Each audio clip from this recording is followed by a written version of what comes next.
নয়, আমরাই শোষণকারী। আমি আবার বলছি, ফ্যাসিস্ট নয়, আমরাই শোষণকারী।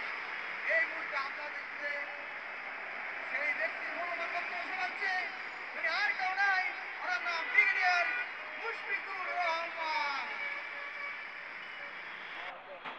কত অন্যায় করেছিল হানাদার, তাই আজ ঘটিল এক ভীষণ সমর।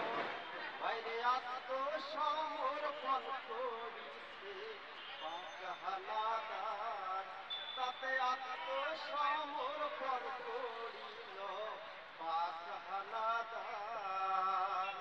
সেই তারিখটা ছিল রে ভাই 16ই ডিসেম্বর, ভাইরে সেই তারিখটা ছিল রে ভাই 16ই ডিসেম্বর।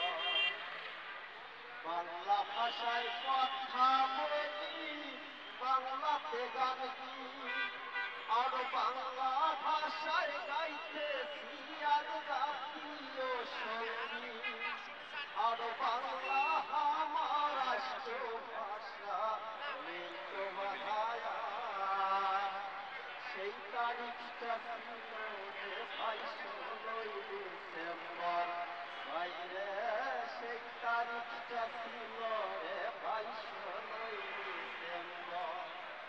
আমরা অন্ধকার থেকে এসেছি আলোতে, সেই তারিখটা ছিল রে ভাই 16ই ডিসেম্বর, ভাইরে সেই তারিখটা ছিল রে ভাই 16ই ডিসেম্বর। উনি একজন রাইডার।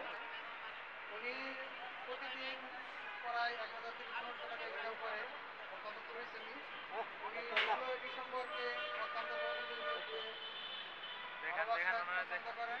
উনি 16 ডিসেম্বর বিজয় দিবসটি খুবই আন্তরিকভাবে পালন করলেন। এমনকি তার মুখ থেকে একটি গান শুনতে পেলেন। আমরা অবশ্যই ওনার মতো করে 16 ডিসেম্বরকে ভালোবাসবো। দর্শক, আমার সাথে থাকুন। আমি আদিমল সরকার আপনাদের সাথে সবসময় আছি এবং থাকবো। ওকে।